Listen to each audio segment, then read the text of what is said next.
One of the questions that I ask everywhere I go is about Interstate 73. Now I'm going to do this because we got cameras rolling. I don't want to be a liar, so I'm going to do this. I want to do a show of hands. I'm going to ask the first question, and I'll ask the second question. How many of you in this room would like to see us take our local money, our sales tax, our gasoline tax? How many of us would like to see us take our local money and spend it on our local roads, our local bridges, and our flooding issues? Raise your hand, please. Thank you. I hope the cameras can see this. All right, how many of you want I-73? Got one wants I-73. That's good. That's brave. That's brave. Now I've spoken at 63 events, and I've had 2 people raise their hand. So that's good. It's not, the thing about I-73, it's not that I'm against it. I'm just against paying for it.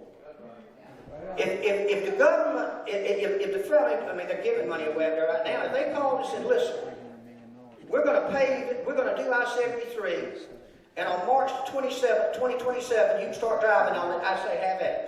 Let's go. Let's roll. Just tell me when I drive on it, and I don't have to pay for it, and I'm for it. But my job is to do what you tell me to do. Now, we just had a show of hands. What kind of a congressman would I be if I went to Washington and I didn't listen to what you guys tell me to do? But I-73, it's a hot button to me. I've got a lot of people in Myrtle Beach upset with me. Supposedly the governor's coming down here. I heard the governor's coming down next week. I can tell you one thing. If the governor comes to Myrtle Beach, South Carolina next week and promises, as the rumors say, $300 million for I-73, you can bet your bottom dollar Ken Richardson's the man that brought him here.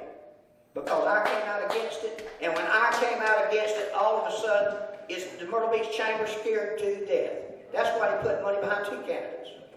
So, I just wanted you guys to know that. You better bring a check and not a promise. Amen. Amen to that.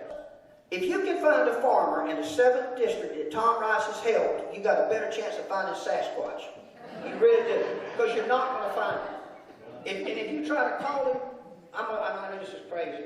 Has anybody in this room tried to call Tom lately? No. Did he take your call? No. Or did you talk to an aide? Well, I had a meeting with him, and we met up in Conway, and when I left, we met at the trestle. When we left the trestle that day, I knew I was going to run against him. That day. That was 2 years ago. But I did the right thing. I came back. I told my board I was going to run for re-election. I was going to run against Tom Rice. So win, lose, or draw, I'm done with the school board after this. And if I win Congress, great. I'm going to go up there and I'm going to fight for you, and I promise you one thing. They will know how to pronounce Ori, Marion, Killer. They'll know how to pronounce that.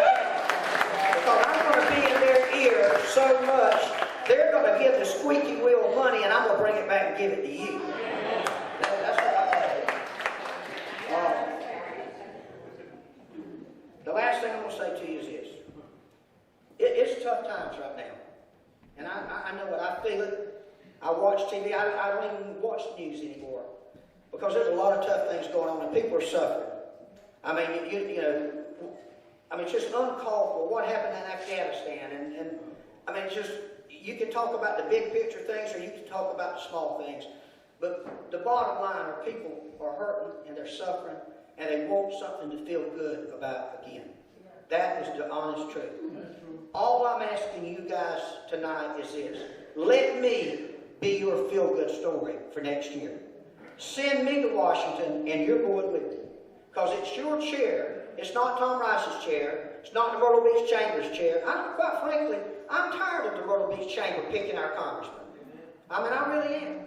And I tell you what, Johnny Gardner, he didn't leave, did he?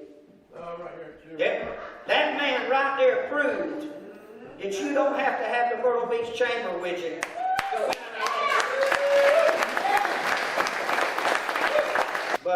But he is living proof that you can go. You don't have to go with the Myrtle Beach Chamber.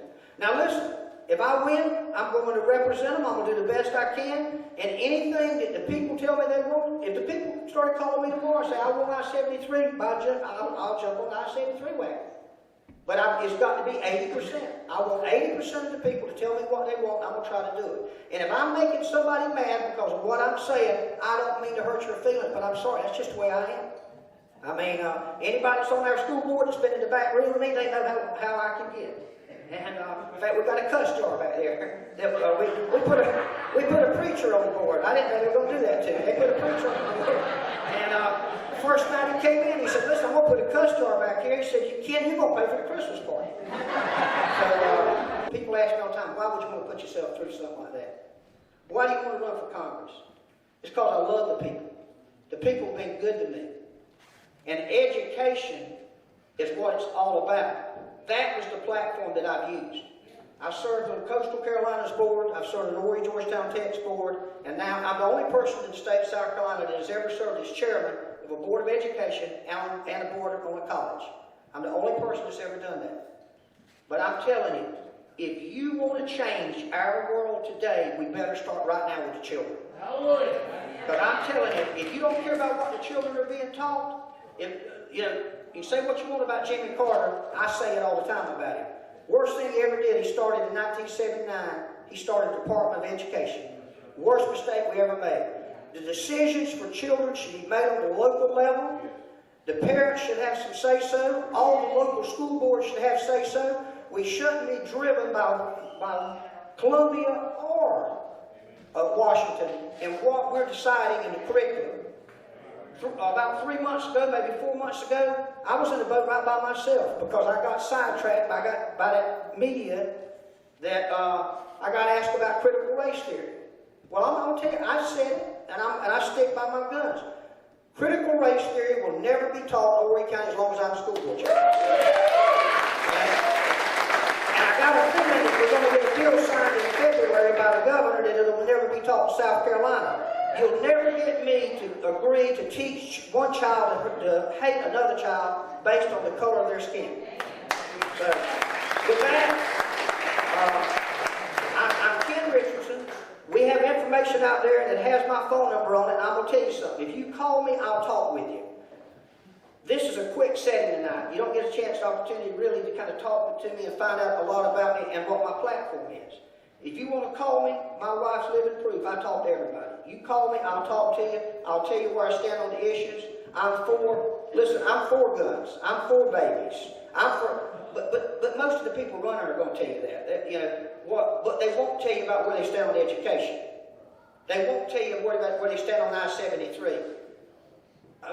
Russell Fry just got in the race the other day. I'll tell you 2 words you'll never hear come out of Russell Fry's mouth. Term limits. Russell Fry wants to be the next Joe Biden. He wants to go in his 30s and stay till he's 80. I know the way it works. I promise you guys right now, send me up there. If you don't like the job I do, send my butt back home. But if you do like the job I do, I promise y'all I will not stay more than 3 terms. I thank you guys for coming tonight. It means a lot to me. This is my home over here.